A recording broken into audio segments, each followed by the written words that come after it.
Well, thank you very much for joining us. Perhaps last night you saw our breaking news episode. To the best of our knowledge, the Texas nationalist movement is engaged in some sort of legal battle with Meta, better known to Californians as Facebook. I'm sure there's some reason why it's Meta.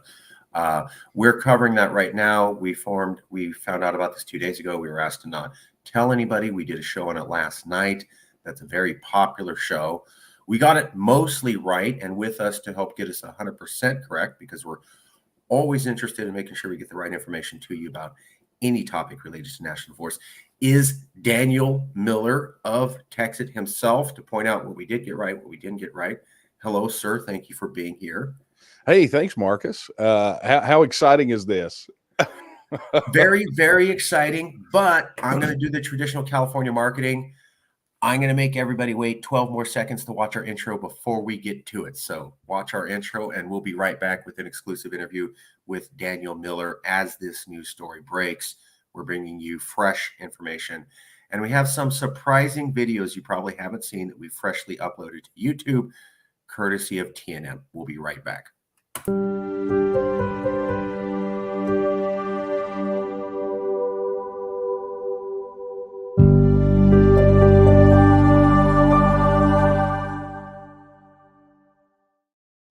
Okay, we are back.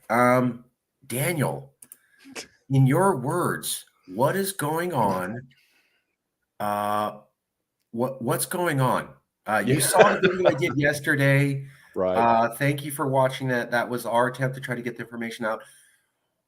Tell us the background story for the first 2 minutes. Present. Nobody saw the video. They know nothing. How would you introduce this news story? What are the key pieces? If you were sitting there and you're Tom Brokaw and you had to break this, how would you explain it to somebody? As I always like to do, you have 2 minutes. You're in an elevator. What is important for people to know?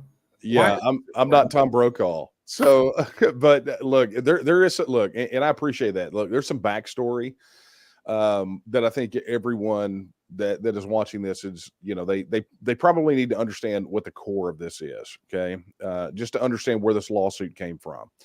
And it will provide some greater context for everything else. But just rewind. So last legislative session, there was a piece of legislation filed that did not make it out of the regular session, but was eventually passed in the special session, and it was referred to as HB 20. Okay, and so I'll refer to it from here on out as HB 20.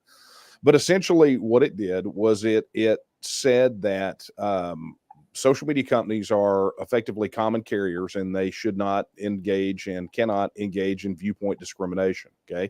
So that included Facebook, it included Twitter, it included pretty much all the majors, right? Because at a certain point, the argument was made that at a certain size, and at the moment that these companies are receiving a ton of government money, they're effectively common carriers. Okay. And so the discussion about this is really not about the merits of HB 20, okay? But everyone, I think, needed a little bit of that context. So that legislation passed, and then there was a lawsuit that was filed by essentially an association group called Net Choice that Facebook, or Meta is actually the parent company of Facebook. They filed, and they kind of wound up getting slapped a bit in the Fifth Circuit Court. Not our business, really didn't care about it. But in October of 2022, we started getting reports from TEXIT supporters that every time they tried to post a link to any of the content on the TEXIT section of our website, right, which is all the fundamental questions. I mean, you guys get them all the time as well. What's going to happen to Social Security? It's basically the big FAQ about TEXIT. And so our supporters rely on that because I'm sure, as you well know, and CalExit supporters know, that the best way to give people serious, in-depth information is not in the comment section of a Facebook post or on Twitter. Those 280 character limitations on Twitter, and then it's very difficult to give substantive answers. And so our supporters would use those links when they would see common misconceptions about TEXIT or just self-determination in general. They would just go grab a link and post it. So in October, our supporters began to report that when they would go to post the link, it would Facebook would deny them the ability to post the link and saying it was a violation of community standards. Now, that in and of itself is not unusual for some people.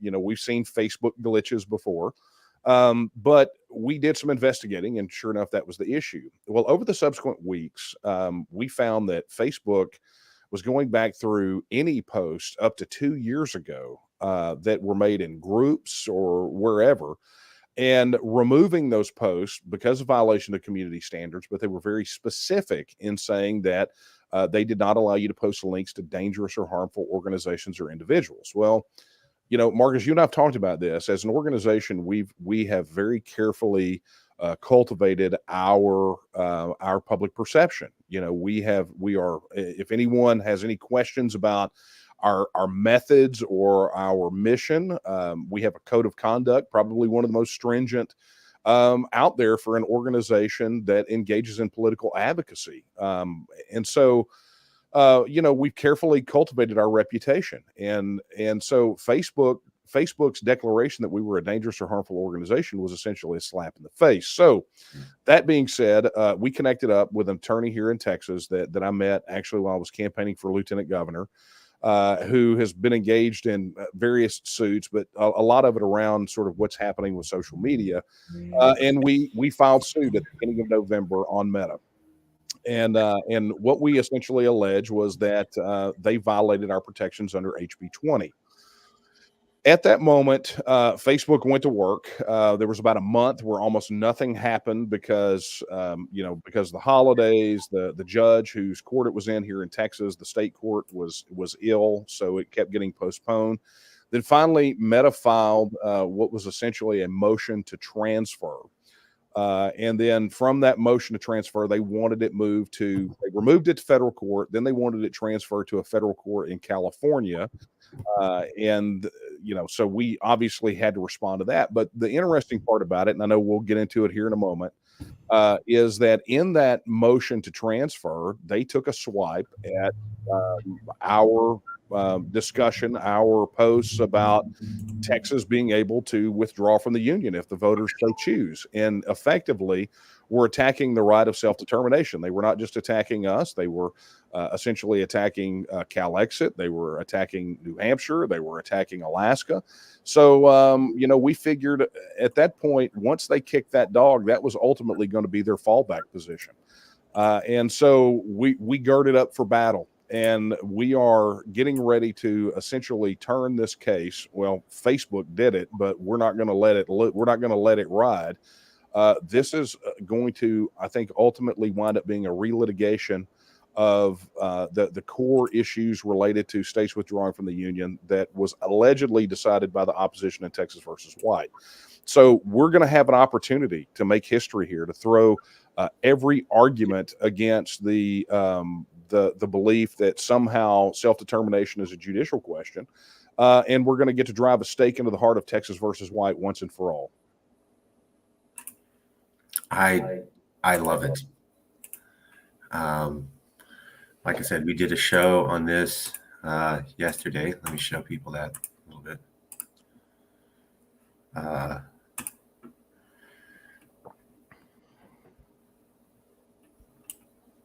We did this show yesterday, breaking news.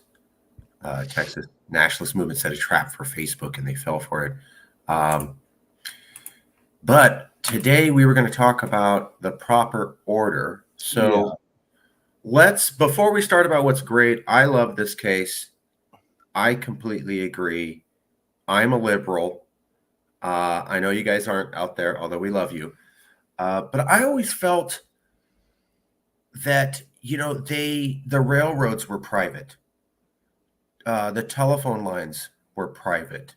Even Ronald Reagan, who was a champion of private industry, recognized the airlines.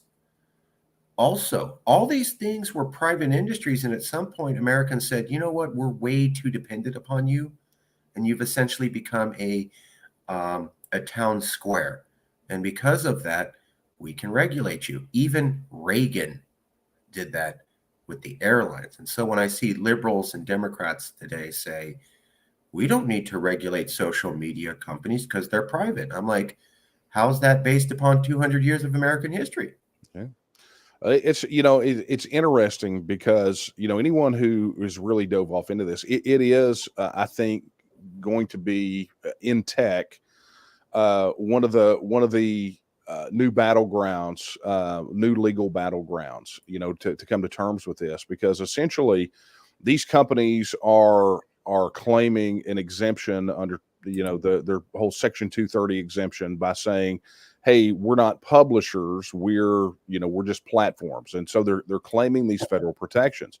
But the challenge is that when you declare that you're a platform and not a publisher, it becomes a bit of the Wild West, and so what we've seen is an uneven treatment about their policies, whether they call it community standards or whatever it is, and that was, I think, the impetus for the Texas legislature to take on the law. I mean, you can argue that till the cows come home. I don't know that that's really much of a point of agreement from anyone, other than if you don't agree with it now, think about if the shoe was on the other foot. Think about what it would be if your voice of dissent was suppressed just simply because of your viewpoint. And I think that at least opens up some conversation. But ultimately, for us, when you deal with an issue that's fundamental, like we deal with, like you guys deal with, which is this fundamental right of self-government, for us, we look at it from the standpoint of, you've got Meta over here with Facebook that has God only knows how many contracts with the state of Texas and the federal government and everyone else. I mean, they are effectively taking taxpayer money. And so when they engage in viewpoint discrimination like this, they're essentially and politically putting their thumb on the scales. Clever.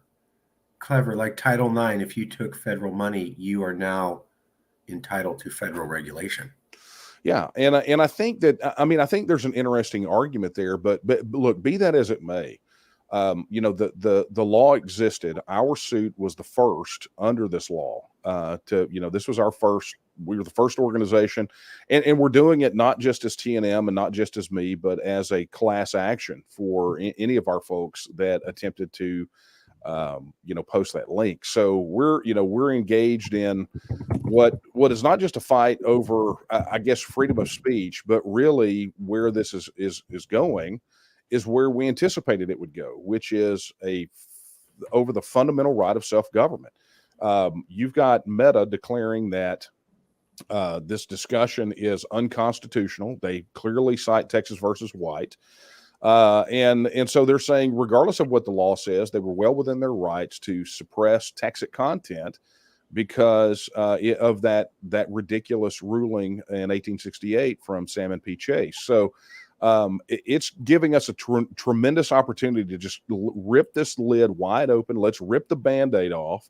And if this is going to be a battle about self-determination, then, look, as it said in the briefing, our attorney put it in there, I'm your Huckleberry. I will fight. I read that. Yeah. I read Facebook mentioning plaintiff responded, I'm your Huckleberry. That was hilarious. Yeah, that was a special request from me. That was pretty damn funny, and they even referenced the movie Tombstone in it. Absolutely. So I guess we want to walk through this. Where do you want to go, Marcus? Well, let me pull up the documents. Actually, I have a Word document that covers some of the key phrases, and then I'll ask you about that, and then I'll show everybody the source document. So let me do that. Okay.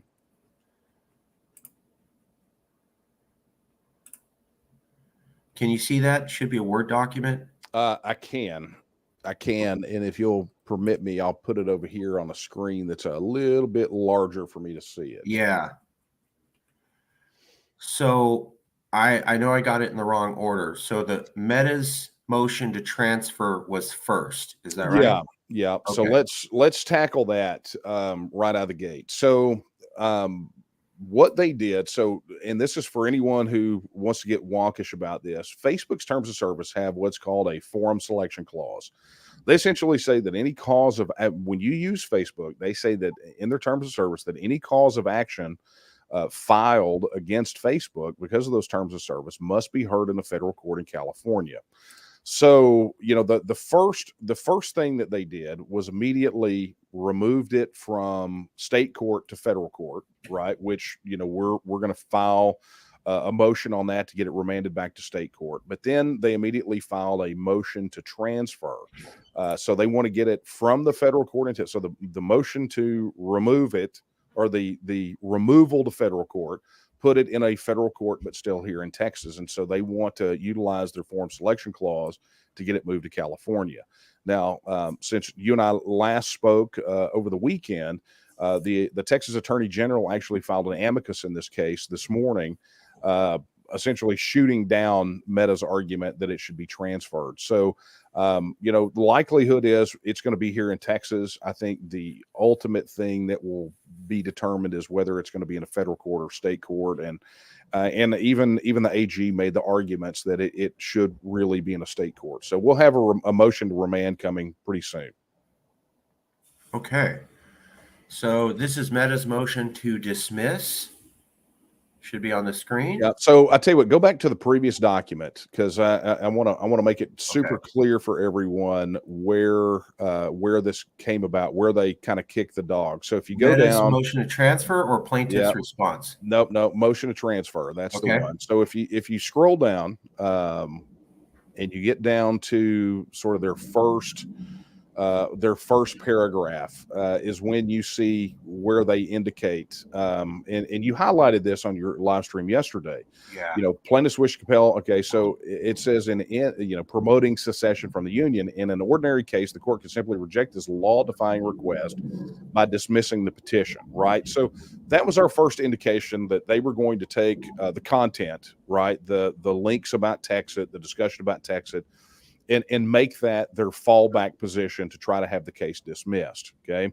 So from that moment forward, we knew that this, for us, they cracked open the door. We were going to drive a wedge in it. And, we're going to go in and vociferously advocate for the right of the people of states to choose how they govern themselves. So, the thing that came after that was our response to their motion to transfer the venue. And you will see that even from just that one section of about 2 sentences, we had to go in and basically say, look, if this is the road you want to go down, don't threaten me with a good time. God, I love Texas phrases. I just really do. So you'll get down here, and I think I don't remember specifically what it's in the introduction there. It talks about the forum selection clause, but here it is. There it is, starting right there.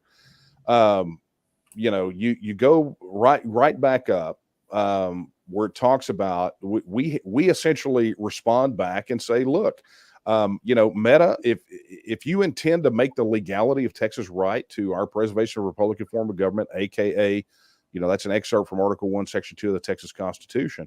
If you plan to make it a central issue in this case, then we're in. We're going to go fight this. So thank you. So then you get down to the next, and we begin to lay out essentially where this is going to go, which is they are going to. We know they're going to cite Texas versus White, and what we're going to do is we're going to while their world stopped spinning in 1868, the rest of the world kept going, and there were additional Supreme Court cases that dealt with this. Right, so let them be stuck in the past. We're going to deal with everything that absolutely destroys Texas versus White. Yeah, Okay, and then after T&M's response to transfer venue came Meta's motion to hang on, transfer? let's go back, because I think there's some things on there that we all want to. I think everyone should understand, because and let me be clear, this is not at this point just about Texas. This is about all of us. every state and our ultimate right for the people within the borders of our state to make their choices of self-government. So keep scrolling down there, because I want to point out a couple of things. Starting there at number 4, considering the indisputable fact that there is no provision in the United States Constitution or Code that prohibits states from exiting the Union, and that the Texas Constitution explicitly states Texas membership in the Union is conditional upon the guarantee to a Republican form of government and the maintenance of our free. Okay, so I'm not going to read it off. People can, but ultimately, let me explain what that is, and then we'll go past it. Article 1, Section 1 of the Texas Constitution, which was a constitution that was ratified post Texas versus White, it says very plainly that the perpetuity of the Union depends on the right of local self-government unimpaired to all the states. So there's a trigger clause that essentially says, look, as long as the right of local self-government is preserved for all the states, then the Union exists, and until then it goes bye-bye, right? But this is the key thing here, and this is I think the first time this has ever been cited, because as far as we know, Texas versus White has never directly been challenged. But we talk about essentially that we're going to utilize things that happened after Texas versus White to completely destroy it. And one of those things is that case of Jacobson v. Massachusetts. I've never heard of that case. That's interesting. Maybe so here's the thing. So, and you and I have talked about this a little bit, but we've never really dove off into it. The contention that we make, okay, underlying everything else, is that independence is a political question and not a judicial question, which in and of itself has been upheld by international law. I mean, there's tons of things that have happened since Texas versus White that make that very clear, that it's not a judicial question, it's a political question. But there are some things subsequent to Texas versus White that effectively render Texas v. White null and void. Okay, so you go back to Texas versus White, which, by the way, is one of my favorite things to destroy. Texas versus White is bad precedent for a lot of reasons. Whether it's the internal inconsistencies, it's an indestructible union comprised of indestructible states, right? Or indissoluble union comprised of indestructible states. That phrase in and of itself is utterly ridiculous, because number one, you have to explain the existence of West Virginia. But number two is that Chase contradicts himself later when he says there was no recourse except for there's no way for states to leave the Union unless it is by revolution or consent of the states. Well, automatically he's contradicted himself, right? So it's internally contradictory. But when you understand that Chase jumped through a lot of some crazy legal logic gymnastics to arrive at his decision, then Jacobson v. Massachusetts makes sense. The way that Chase said that he arrived at his decision was that he said that the Articles of Confederation state that it is a perpetual union, and the U.S. Constitution says in the preamble that it is to form a more perfect union. And by connecting the two, he is making the assertion that the Constitution and the union created under it are not new things, right, or different things, but essentially a continuation of the Articles of Confederation. So his assertion is that the Constitution of the U.S. is an amending instrument to the Articles of Confederation, which is laughable, right? I mean, it's just absolutely a joke, but that's how he claims to arrive at his decision. So his entire connecting logic is that because the preamble says it's to form a more perfect union, then withdrawing from the union is unconstitutional. Okay. So Jacobson v. Massachusetts comes into play here because, oddly enough, the case is about forced vaccinations. Okay. So this was a case from the early 20th century. It's about forced vaccinations. But the big takeaway from Jacobson v. Massachusetts in jurisprudence is simply this. And this was the majority opinion of the court, and what they essentially say is this, is that the federal government cannot derive any powers from the preamble that are not explicitly granted in the document itself. So what they did was they said, the court said in Jacobson v. Massachusetts, is you can't claim to use the general welfare clause or anything else in the preamble to claim some new power for the federal government or some new authority. If it's not in the document, it doesn't exist. Don't tell me about the preamble, is what they said. Well, if that is indeed the case, and the only connection to the constitutionality of the question of whether states can withdraw from the Union from Chase is the preamble, then guess what just happened? Jacobson v. Massachusetts is a backhanded overturn of Texas versus White. Especially when you look at Texas v. White and understand that what he was talking about, and there was essentially dicta, right? It was just commentary because it wasn't central to the controversy in the case. So part of that, part of the argument is obviously got to be that Jacobson v. Massachusetts guts Texas versus White. And if that's the road they want to go down, there's more where that came from. So Jacobson versus Massachusetts says what again in a quick summary? What Jacobson v. Massachusetts says, the big takeaway is that the federal government can derive no powers not explicitly already granted in the Constitution from the preamble. So they can't look at the preamble and say, well, it says to form a more perfect union, and so therefore that means you can't withdraw from the Union. It essentially says the federal system is bound to the thing after the preamble and can derive no authority or no powers from the preamble itself. So Chase says the preamble and the Constitution are connected. And then Jacobson versus Massachusetts said. Chase said that the preamble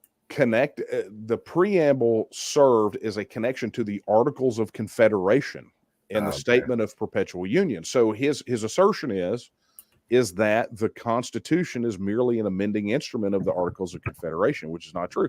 See, here's something, that and there's a document on this, and I won't get into it in depth because it's pretty crazy. But if Chase is correct, then George Washington's first term was completely invalid, right? Because it took a consensus of all the states, right? All those decisions had to effectively be unanimous for the states under the Articles of Confederation. And at the time, when you had Washington's first term under the Constitution of 1787, not all the states had ratified the Constitution yet. So, so if Chase's logic is in place, then George Washington's first term is completely invalid. And so, it has Chase's decision had a lot of implications that, jurists, when they look back at it, they go, okay, this is really, really terrible. Okay. But there's never been an opportunity to directly challenge it until now, which, just like Texas versus White dealt with bonds and became about secession, T&M versus Meta is going to be about free speech, but is effectively going to end up being about the right of self-determination for the states. We're looking forward to correcting 150-plus-year-old wrong. I would be remiss if I didn't point out that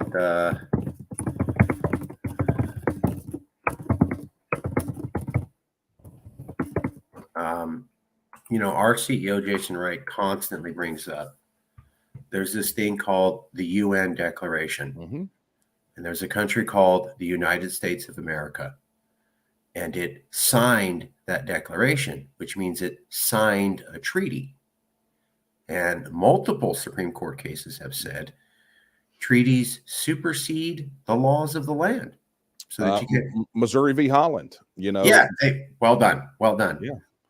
And so Jason is constantly pointing out in the UN Charter, it says all peoples have the right to pursue self-determination, period. It's right in the beginning. So America basically signed a treaty recognizing that. So America has to recognize that.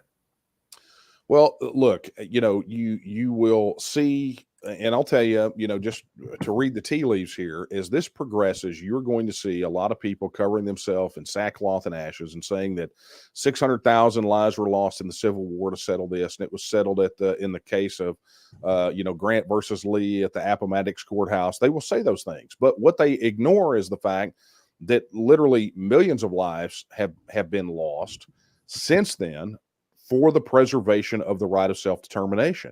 And many of those lives from people here in the United States. So, sure, there was a definite about face. The United States has been, they have given blood and treasure immeasurable for the protect in the name of the right of self determination. So let's see what happens. Let's see how true they are to their word. Was the blood that was shed over all those last 75 plus years in the name of self determination? Is it in fact? Is it just lip service, or is it the real deal? Absolutely. One of the things that always grabs me is that, when we look at the Civil War and when we look at World War II, and people say, well, if you're pursuing secession, you're going to pull stars off the map and states off the map and stars off the flag. And isn't that disrespectful to our veterans? And I always say two things. One, there was not 50 stars on the flag in World War II. No, there weren't. So there was not veterans going, America's got to be a map contiguous the way that we understand it in the modern era, and we've got to have 50s. They didn't have that then, so they were not fighting for that. No. Secondly, same thing in the Civil War era. And my big comment that really seems to, and I have family members in all 5 branches. I'm very proud of that. I just don't agree with America's preference for adventurism. But I would always point out, and this, people don't exactly like it when I bring this up, every military soldier and officer takes an oath when they join.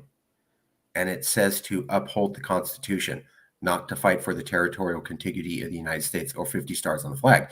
It's literally printed. We know exactly what they all fought for.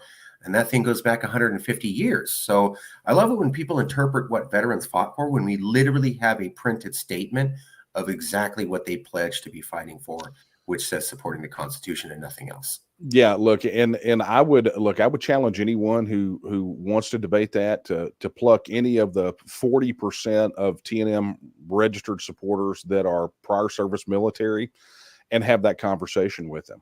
I'm not going to sit here and pretend to have that conversation, although I do have a son that serves. But ultimately, if you want to know what veterans fought and why they support their state exiting the Union, talk to a veteran. They will be very clear with you about how they feel that they took an oath and that the federal government betrayed that oath. Yeah. And over here, we have something very similar. So there's a lot of Marines out here, and a lot of them, we're Californians, we're kind of progressive, and they're pro-military, but they weren't exactly pleased with what they were sent abroad to do. Yeah.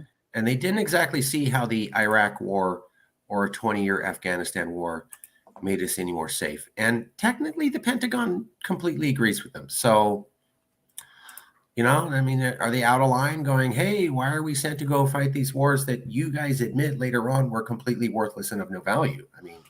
Again, yourself. Again, that's not something specifically I can speak to, other than the fact that the Pentagon has failed 5 audits, and we've got a double-digit billion surplus in our bank account here in Texas. So I don't think anyone can presume that the Pentagon is very efficient at what they do. It's typical federal government work, right? It takes twice as long, it costs twice as much, and gets done half as well as it should. So, but look, Marcus, that said, let's move on to the other one, because I want to be respectful of your time here. I do, real quick though. Yeah, go ahead. I want to show people this so I don't forget, and then you can tell them what they're watching, and then we'll go right back to it. Okay. Okay. So I'm just going to say, TEXIT surprises governor. I'm not going to say what it's about. We'll go right back to the subject. I just want to make sure we cover this real quick. So here we go. We have these videos here. I don't know if they're uploaded by other people. We just got them, and we are going to show them to you right now. And that says TEXIT, or vote for self-determination. That was at the governor's inauguration recently. Here's another picture of the plane flying over the governor's inauguration, saying let's vote for TEXIT or some form of that. The inauguration recently happened. There's the this plane. Morning, in fact. This morning. And We might have a problem with the audio, but actually, hold on. Give me 1 second here.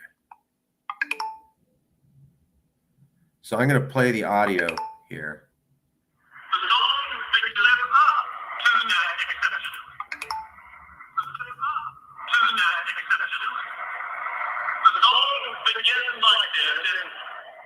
Don't fear at all, because there's no chance I'm going to see anything. But let me get precise. The first few words, because the words are so important to who we are as a people. I think you get the idea. So the governor was being inaugurated, and they had a plane fly over saying, we want to have this vote on TEXIT. Yeah. And it was the only thing in the sky at the time. So everybody saw it. It was not raining. It was a bright, clear Texas day, as they say, where you can see the whole world, as my mom would say. So the sky's open. Picture this. The governor's being inaugurated. The sky's open. Nothing's in there, and except for one plane, and it flies in saying, we want to vote on independence. So everybody saw it. There was no way to not see it at the official governor's inauguration. And the plane was so damn loud that nobody could even hear the governor speak at his own inauguration. They heard the plane. So there's no way you went to the inauguration and didn't hear or see the plane and see the message and see that it interrupted the governor's speech and see how he was frustrated. Am I getting this wrong? All I can say is that we were very proud to be able to carry the message for TEXIT supporters to the governor's inauguration. Although he would not mention it, all the legislators and state government officials that were in attendance, my only question to you is, can you hear us now? Yeah, because they kind of try to play that whole thing they did with us. It's a minority, and yeah, kind of a big show. Yeah, definitely. And I mean, getting this lawsuit against Facebook is huge. You have figured out somehow to do something that none of us else could figure out. How to get Texas versus White relitigated or looked into, or some sort of modern legal mention of there was some sort of decision on secession. I mean, nobody's looked at that case since it happened over roughly a century and a half ago. Because they don't want to. I mean, it Yeah. is so bad. I mean, and what I went through a moment ago was just some of the deficiencies. I mean, I could go on and on. I think probably I need to write a book on Texas versus White. But the bottom, it'd be fun, right? But the bottom line is that, from our perspective, Texas versus White was overturned at the moment of Jacobson v. Massachusetts, Missouri v. Holland, and any treaty that respected the right of self-determination. So, we operate as though it's there, as though it doesn't exist, because even regardless of Supreme Court decisions, it has been proven time and time again that the question of independence and self-government are political questions only, not judicial questions. This was a very interesting conversation that I had with Professor Quartrup from Coventry University. And we need to connect you guys up so you can get him on here. But, the good professor, has been very clear. Our argument, and he's coming at it from a third party perspective, as someone who has helped over 17 independence movements around the world, who is a constitutional scholar. I mean, he's got a CV that's impressive. But he looks at it and he's very clear when we had him on a webinar that we sponsored that our viewpoint on Texas versus White is the correct viewpoint, that it has no bearing on what we do. The question of independence for Texas is a question that remains with the people of Texas and the people of Texas alone. And that also means that the question of California independence is a question for the people of California alone. And it goes for every other single state. So bottom line is, the reason we're ready to go into this thing like it's the Valley of Megiddo, right, and pour everything we can into this is because we are fighting not just for the right of that freedom of speech, but ultimately for the right of self-determination and self-government. You saw our video, and I totally agree with your stance. I get what you're saying. The preamble, Articles of Confederation. Here's another thing saying can't interpret the preamble that way. We took a slightly different thing, which doesn't contradict with what you're saying at all. we took offense that they seemed to suggest that even talking about secession was illegal Yeah. or bad, and that you guys were bad guys for doing it. And I said, look, I have never heard TNM say we are dedicated to violent unilateral secession and blasting our way out just like they did in 18. I've never heard you guys say anything close to that. And you And so won't. yeah. And so what I saw with Facebook just interpreting that that's what you meant was we're going to get our guns and shoot our way out just like they did before. And you guys have said nothing like that before. And Texas versus White does, if it's held up, does at least provide a legal pathway to secession. And I was saying all they're asking for is a referendum. How is that illegal? Yeah. How did Texas versus White say anything like you can't even discuss using legal mechanisms to secede? Lincoln talked about it in his inaugural address that people needed to vote if they wanted a collective union should be able to vote people out. And Salmon Chase kind of hinted at that. That doesn't disagree with what you guys are saying, but we took the angle of you cannot say these are bad people for talking about these things because that course doesn't say, or that case doesn't say that all forms of secession are illegal. In fact, it leaves a legal one open, which means it's not unconstitutional to talk about it unless these guys are saying, I specifically mean unilateral secession and I'm dead set against working in any sort of negotiation with anybody else. And I've never seen you guys say anything close to that. No, but I'll tell you, when it comes to this issue of Texas versus White and the issue of self-determination, we are extremely dogmatic. In the sense that Texas versus White is so bad that we cannot even countenance that it exists, right? And it would be one thing if we were saying we just don't acknowledge it for no reason whatsoever, but the rationale is there. And so as we move forward in this, we will continue to hack away at Texas versus White. We will continue to uphold the right of self-determination. And really, as far as Chase's decision is concerned, it's dead to us, and we're going to continue to act like that. Ultimately, the question of self-government and self-determination resides with the people in the states, period. And that's not me. That's the lack of a mention in Article 1, Section 10 as a prohibition on the states. That's pure 10th Amendment to the U.S. Constitution, that because it's not denied to the states, it is reserved to the states and the people. And that is pure Article 1, Section 2 of the Texas Constitution. But even more than that, it is just this recognition of a fundamental right of the people for self-government. Article 1, Section 2 of our Constitution says the people have at all times the inalienable right to alter, reform, or abolish our government in such manner as we may think expedient. There is no Mother May I clause. We shouldn't have to go ask for permission from anyone about how we govern ourselves. And the same thing goes for you guys. California should not have to go ask for permission from New England elites or the state of New York or K Street lobbyists or Texas, right? We shouldn't have to ask California or Chuck Schumer or those 2.5 million unelected bureaucrats in Washington, D.C. Ultimately, it is a decision for the people of Texas. And here's the deal. That is the way that it works around the world. I mean, this is not some unique situation. You're not going to see these instances where someone's independence is ultimately, some sort of Mother May I thing. Now, granted, have there been some opportunities for it to go pear-shaped? Absolutely. We saw the Spanish government not recognize the right of self-determination for Catalonia when they had their referendum. We've seen that. But ultimately, that doesn't mean that the Catalans were wrong. In fact, they were ultimately in the right on that issue, and I think history will bear that out. But there are so many examples throughout history where this is the case. Either this is a fundamental right or it's not. Either self-government is a fundamental right or it's not.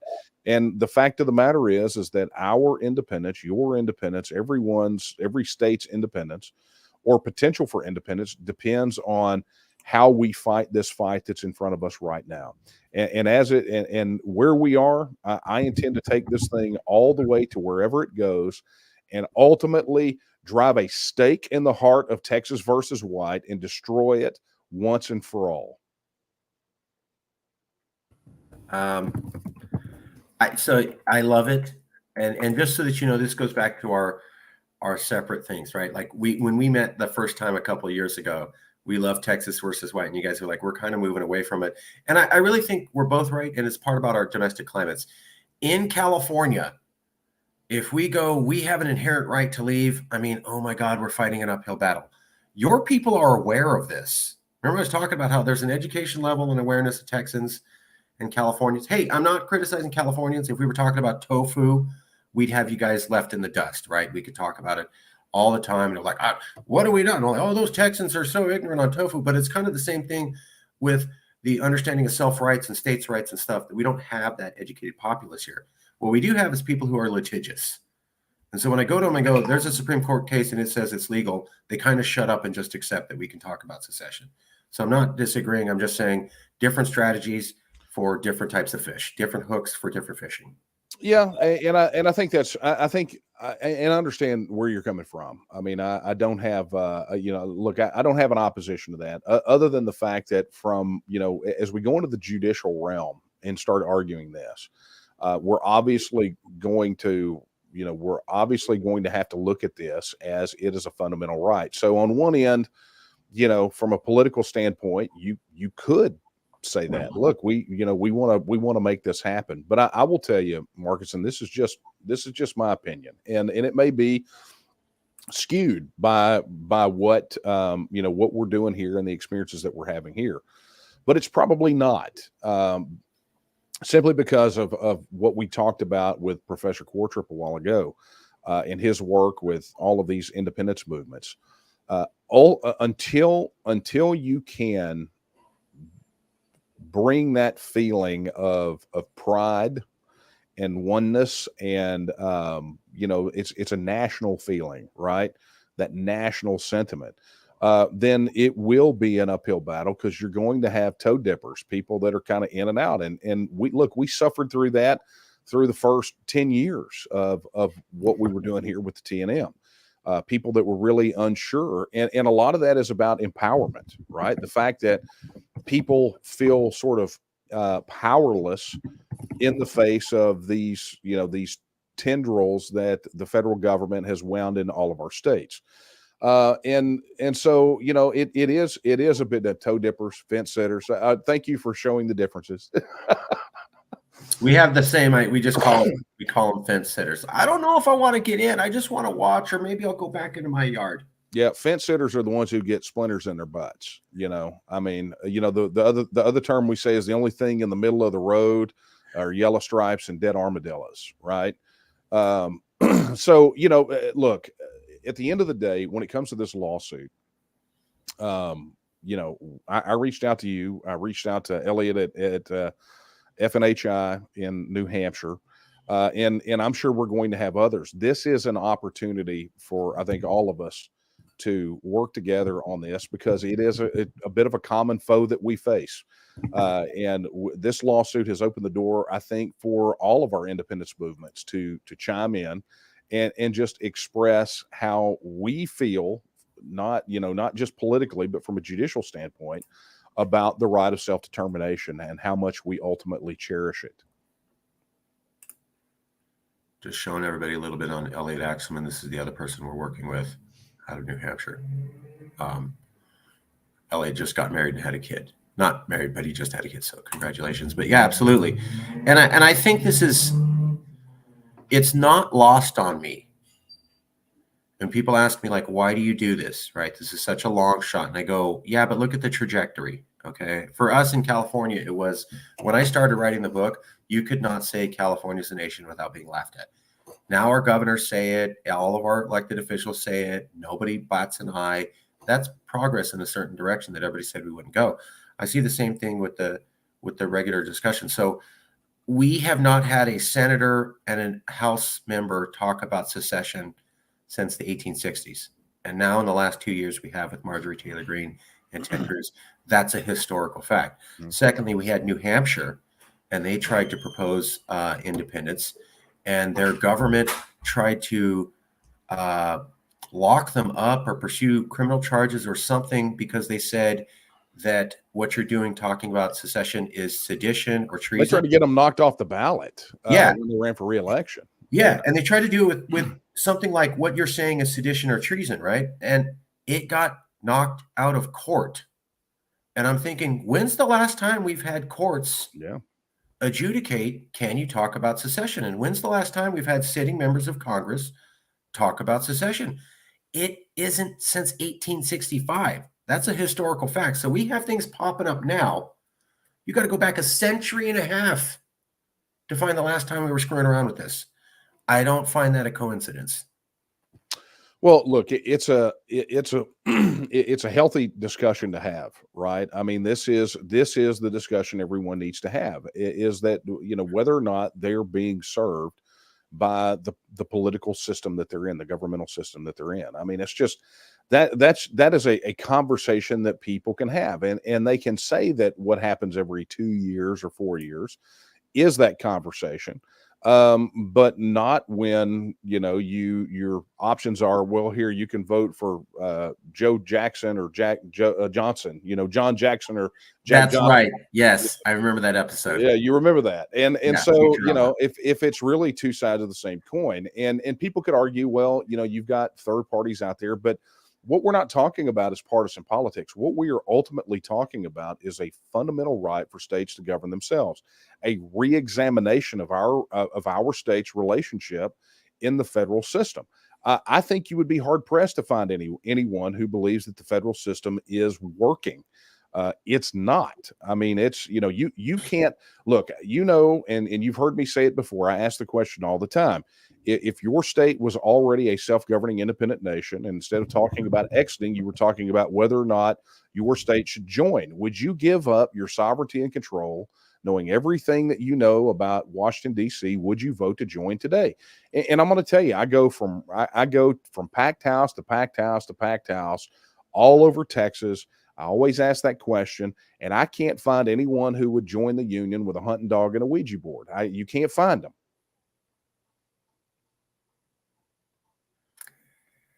Sometimes you make this job difficult because I try to keep a straight face. It's not working, Marcus. It's not working. Sometimes I'm just like, oh my God, I'm caught off guard. But I want to point out that America signed the treaty, the UN articles, and it says the right of self-determination. We did that right after World War II. Treaty law trumps domestic law. Multiple Supreme Court cases have said that. And the thing is that the UN has never defined that principle more than its initial statement. By that, I mean, so Argentina had an argument with England over the Falklands and what they call the Malvinas.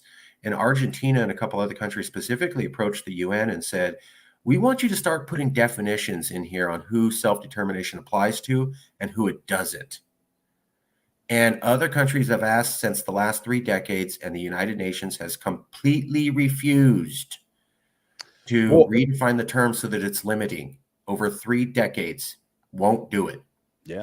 And look, it is inarguably a difficult subject that I think the world is still really trying to come to terms with. You know, from a legal perspective, there are some things I think, you know, in international law that deal with self-determination, but you're not one of the reasons that you haven't seen a lot of resolution around you know, that a definition of self-determination from a legal standpoint is that the world order is a bit skewed, right? So if they were to define self-determination and they were to try to place limits on it, at some point there will be a dividing line, and they would be forced to say as an institution, well, these people deserve the right of self-government and these people don't.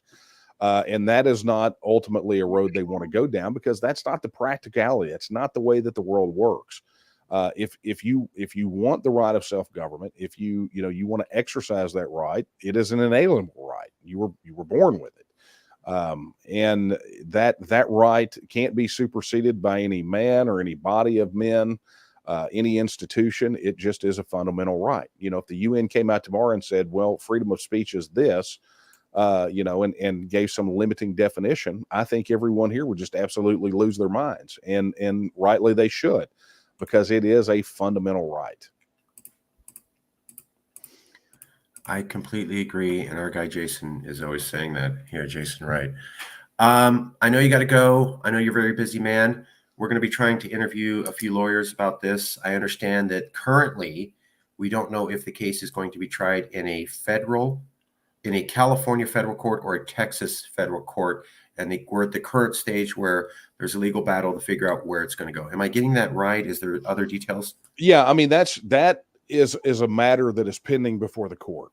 So as it stands right now, there are two motions that have been put forth by Meta. The first motion is to transfer it to a court in California out of Texas, and the second motion is a motion to outright dismiss the suit. So those are the two. They will ultimately be decided by a federal judge here in Texas, in the court in which it's filed. Matter of fact, his name is on the document. But Judge Troncalli will be the one who ultimately makes the decision about what happens with that. Additionally, we will be filing a motion. Obviously, we have responded to the two motions for those things that Meta has filed. The Attorney General here in Texas has filed, a response, an amicus in this case related to both the form selection clause and the motion to dismiss. But the next motion that will be filed will be ours, and that will be a motion to remand. So we still have to respond to their motion to dismiss, and then we will be filing a motion to remand it to state court. So that's where it is. But all of it sits now in a federal court in Texas. And if for you guys, if you're going to file an amicus, that's where you would be filing it right now. Oh, to the federal court in Texas. Yeah. Okay, so federal court in Texas is where to send. And what's the court's name and who's the judge? You'll see it. It's at the top of the filings. Okay. It's Judge Michael Troncalli. Michael Troncalli. Well, I'll just leave it there. And it's at a federal Texas court. Yeah. Actually, right over here in Beaumont. So trying to figure out. Filed the suit. United States District Court, Eastern District of Texas, Beaumont Division. That's it. Okay.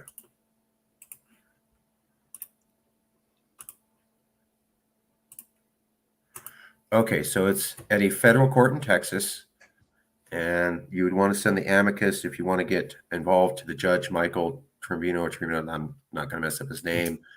And it's at the case, the United States District Court, Eastern District of Texas, Beaumont Division. That's for anybody that wants to get involved with an amicus. Okay, I really appreciate that. And any other comments? Where can people find you? Where would you like them to go to find out more information? Is there something you want people to be paying attention and watching for? Yeah, I mean, there's so much at this point, but this is going to be the key one for people that are watching. I mean, this is a battle for the fundamental right of self-determination, and we're going to go in and argue it vociferously. If people want to keep up with us, they can go to our website at tnm.me. And if they have any questions about TEXIT specifically, they can go to our website at texitnow.org. That's tnm.me. And here's what the site looks like, so you can definitely go and get the right information. Here you go, tnm.me, TEXIT now. It'll say it right there. So that's where you go to get more information and stay in contact with Daniel Miller. Daniel, thanks for being here. Obviously, we want to help. Obviously, we want to get word out, and we get the historic significance of this, and we want to say thank you for calling us. Hey, thank you, and let's go win. Okay. We'll see y'all later. Thank you, Daniel. I'll talk to you guys soon.